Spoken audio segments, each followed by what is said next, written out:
Welcome to Democracy Now!, democracynow.org, the War and Peace Report. I'm Amy Goodman.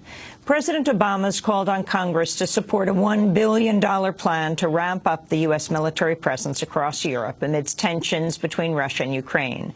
Obama made the announcement in Poland on the first leg of a 4-day Europe trip. Shortly after his arrival in Warsaw, Obama said the U.S. has already boosted ground troops and F-16 aircraft in Poland. I'm starting the visit here because our commitment to Poland's security, as well as the security of our allies in Central and Eastern Europe, is a cornerstone of our own security, and it is sacrosanct.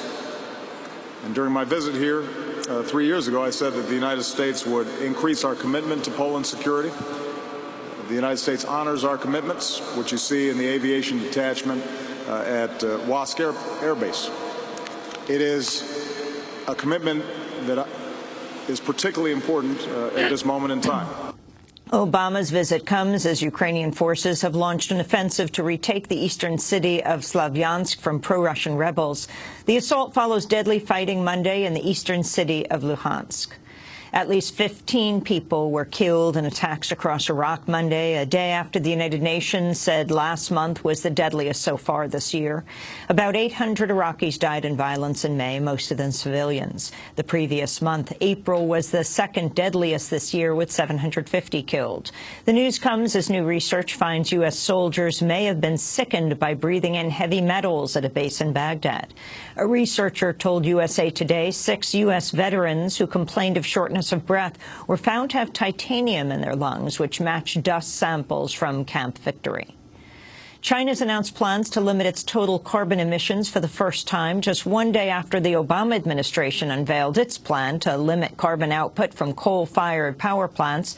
Reuters reports the announcement was made by a Chinese official at a conference in Beijing. China is the world's top emitter of greenhouse gas emissions, which are fueling global warming, although the United States still has higher emissions per capita. Syria is holding elections today. President Bashar al-Assad is expected to win a near-total victory, despite the 3-year battle to oust him. Syria's opposition and its Western allies have denounced the election as a sham. The conflict in Syria has killed more than 150,000 people and displaced 9.5 million, about 40% of the pre-war population. In Spain, King Juan Carlos has announced he'll abdicate the throne to his son, Prince Felipe. The king was selected by dictator Francisco Franco and crowned after Franco's death in 1975. He suffered a recent dip in popularity. His daughter and son-in-law are under investigation for corruption. And in 2012, he took a costly elephant hunting trip to Botswana amidst massive unemployment. The trip was kept secret until the king broke his hip there. Across Spain and around the world Monday, tens of thousands called for a referendum on whether to keep the monarchy. Protests took place in more than 60 Spanish towns and cities, including the capital, Madrid. That we're working in this crisis to support them is, in my opinion, an insult to society that they have those exorbitant salaries. And, on the other hand, anyone who wants to govern or carry the country's baton should stand for election. The vote is sovereign, and so are the people. This is the time. We can't wait any longer because it's the moment to reflect on the system. This is when it could change. That they at least give the option for the people to elect what they want for their government in the future. Palestinian President Mahmoud Abbas has sworn in a new unity government, bringing together the factions of Fatah and Hamas after years of division. U.S. State Department spokesperson Jen Psaki said the Obama administration plans to recognize the new government. At this point, it appears that President Abbas has formed an interim technocratic government that does not include ministers affiliated with Hamas. Moving forward, we will be judging this government by its actions.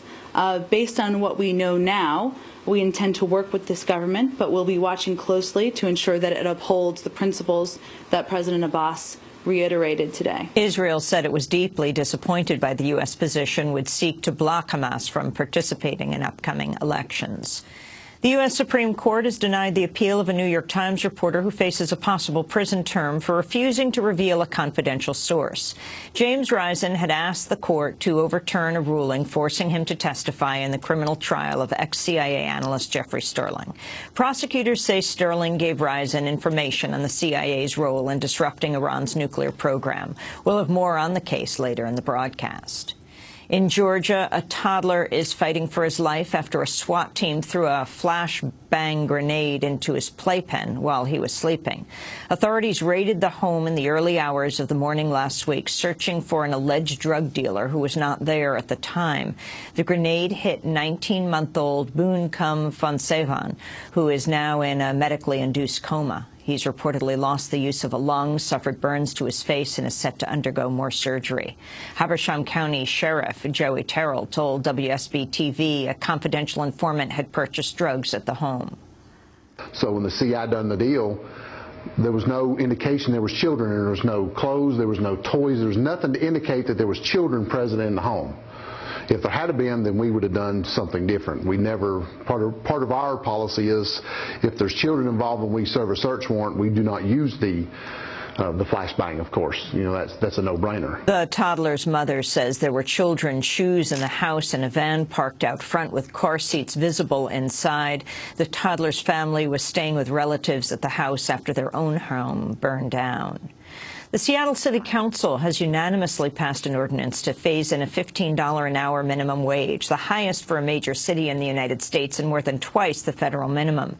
Depending on their size, Seattle businesses will have between 3 and 7 years to implement the rise. Socialist City Council member Kshama Sawant, who was elected on a platform of a $15 an hour minimum wage, spoke before Monday's vote. Of business to undermine 15 will continue. Well after this vote today. They may submit legal challenges. They may challenge us at the ballot.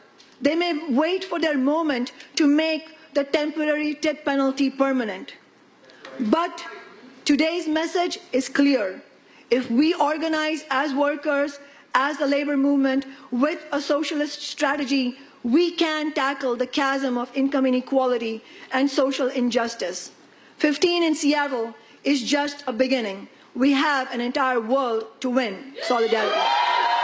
The Seattle City Council vote came as a new report found that across the country, women working in the retail industry make an average of $4 less than men.